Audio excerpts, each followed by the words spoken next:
We're coming up on Halloween, a time when people think about fear and death.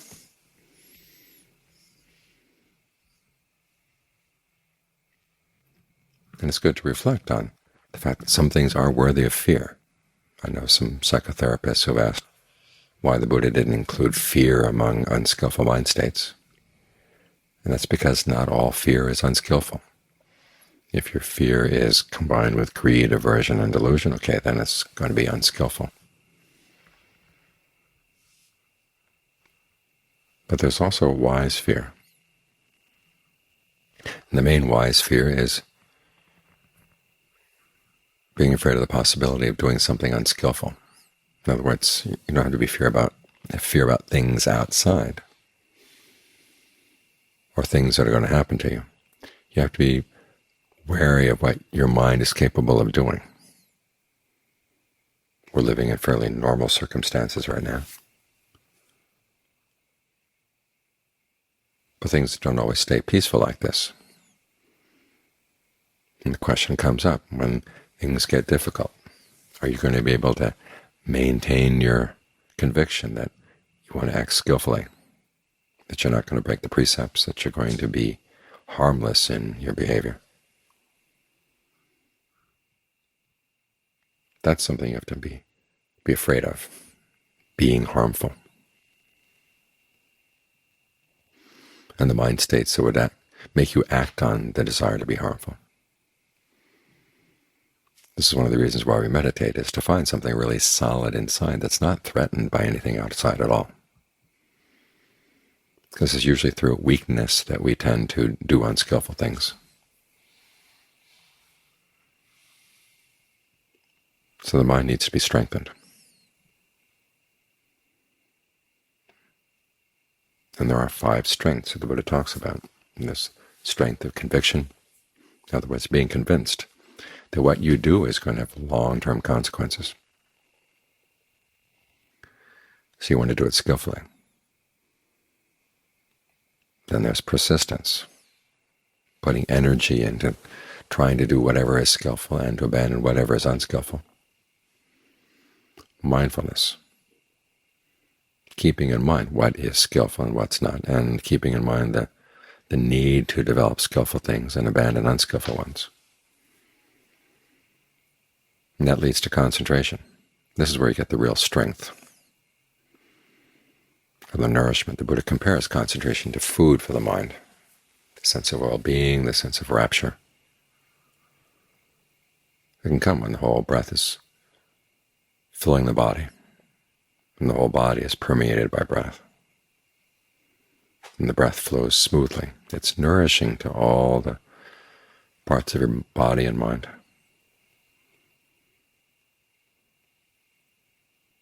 And it gives you a place where you can step back from other things and look at them and see what's really worthy of fear. This, of course, is discernment.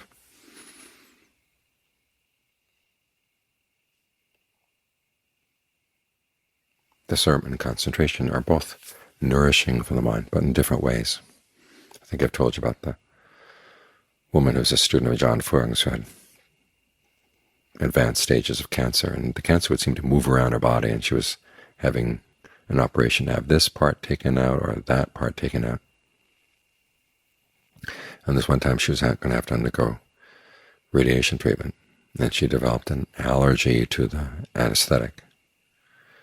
The doctors were in a quandary what to do. So she said, well, try just doing it without the anesthetic. And at first they didn't want to do it, but she said, look, I'm a meditator. I know how to handle pain. So they did. And she said, she used all the force of her concentration to get through the experience.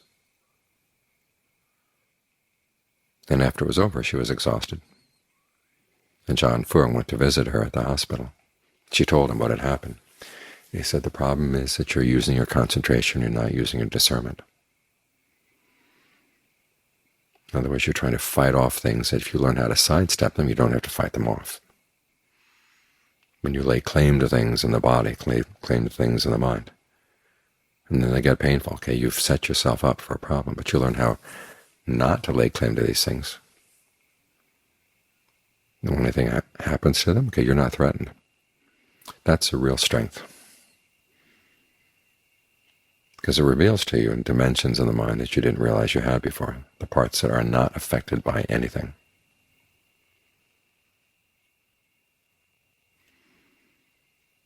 You can sort things out this way by figuring out what's constant, what's inconstant, what's stressful, what's not stressful, what you have to let go of. To see as not self, to find something that's beyond both self and not self.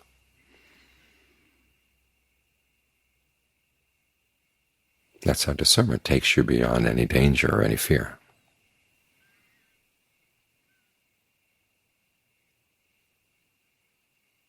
But it is all motivated by the realization that the big dangers don't lie outside, and they don't lie with other people. They lie within your own mind. So your mind is what has to be trained. Your mind is what has to be strengthened and made secure.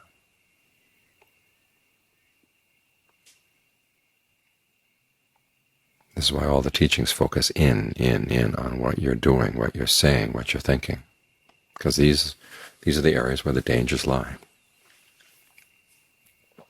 As for the dangers of aging, illness, and death, the Buddha has you use them as motivation for practice.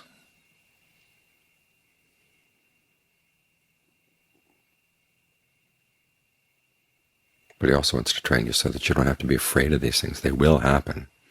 But if you develop the proper mental skill, you can experience them and not suffer. That's what the passage in the description of the 5 future dangers is all about. Realizing that aging, illness, death are going to come, social unrest is going to come. And you've got to develop the things in the mind to reach the as yet unreached, to attain the as yet unattained, to realize the as yet unrealized, so that you will dwell in peace and comfort even when aging, illness, death, separation, social unrest come.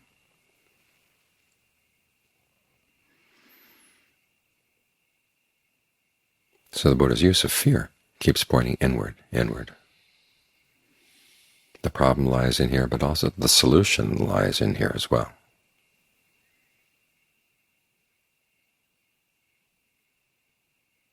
As for fear of death, as he points out, there are 4 reasons why we're afraid of death.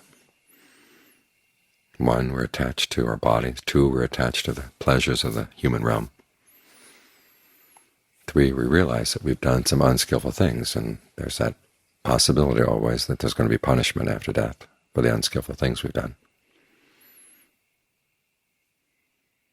And 4, there's the fact you haven't yet reached the Dharma. In other words, you haven't yet reached Srimad, you haven't seen for sure that there is a part of the mind that doesn't die.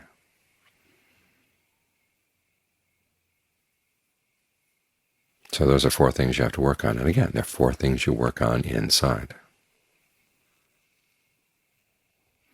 By looking at your attachments to the body. Right now it's healthy, does pretty much what you want it to do. But as time passes, things are going to get less cooperative. And the body that keeps repairing itself over and over again without you even having to tell it to do, it stops being able to do that. The hormones change. It takes longer and longer to recover from excessive use of the different parts of the body. And it's just basically a downhill slope. There are going to be a few ups here and there, but it's down most of the way.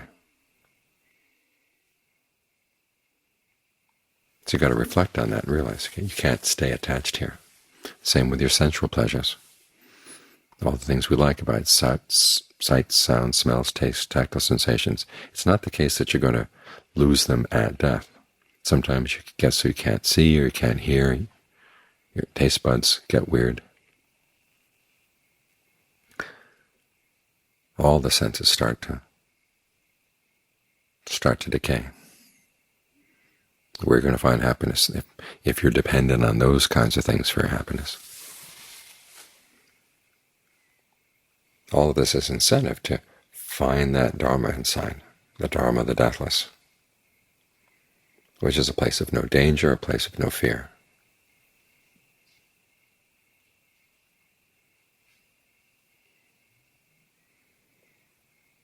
So fear is something you want to learn how to use properly, something you want to understand. Which kinds of fears to develop, which kinds of fears to overcome. Realizing, again, that the dangers lie inside, but the place of safety lies inside as well. So keep your attention focused here.